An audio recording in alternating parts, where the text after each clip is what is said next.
Compromise is not conformity. If you read the definition of compromise, it is an agreement or a settlement of a dispute that is reached by each side by making concessions. Now, conformity, in contrast to compromise, is the act of changing one's belief, attitudes, actions, or perceptions of others. So, what that is saying, when you compromise, you have one person, another person, or a group of people who come together authentically as their true self, and they reach an agreement, where conformity, on the contrast, is you going against your true self and conforming to someone else's belief or attitude to fit in. And if you do that, then you're not being who you are. You're being who someone else wants you to be. So you're betraying your own self.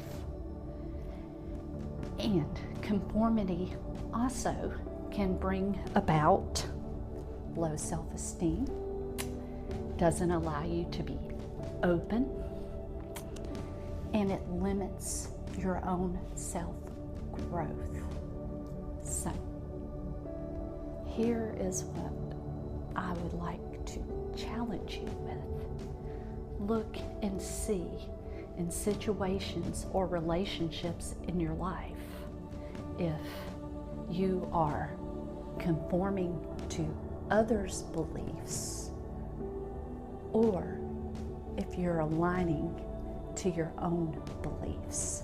Because if you're not, then what you're truly doing is putting on a mask and not showing people who you are, because you are not confident with yourself and loving yourself for who you are.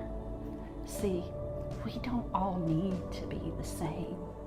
That would be boring, and it doesn't help.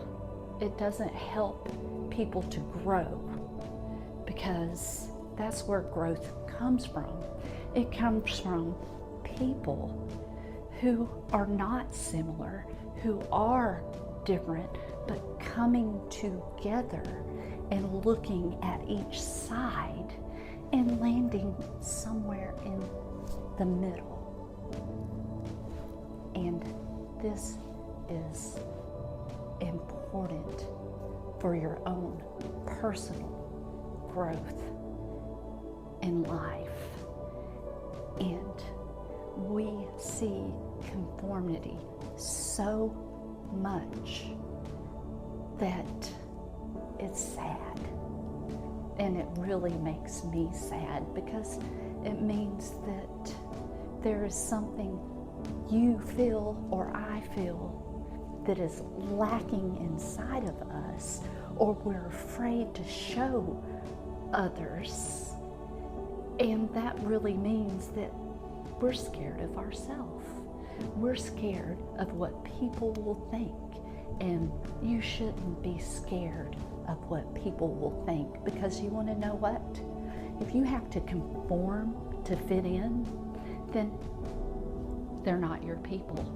Because people who are authentic to themselves are willing to look at others who are authentic and be diverse and be okay with that diverseness, because we all have our own strengths, We all have our own weaknesses. So if we're conforming, then we're holding on to our weakness instead of bringing out our strength, which may be able to help someone else. And I want to read to you what Romans 12:12 says. And this is by the Apostle Paul, and I really love Paul.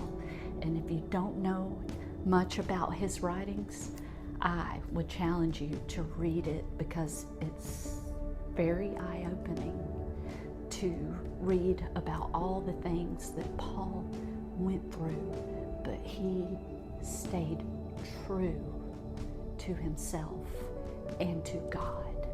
So, that being said, let's dig in, okay? It says, do not be conformed to this world, but be transformed by the renewing of your mind, that you may prove what it is, that good and acceptable and perfect will of God. See? By not conforming, you're transforming. And as long as you're transforming, you're growing. So choose to transform and choose to be your authentic self and align yourself with others who are their authentic self and accepting and willing to compromise. That's what I want to leave you with, and I want you to know, if no one has told you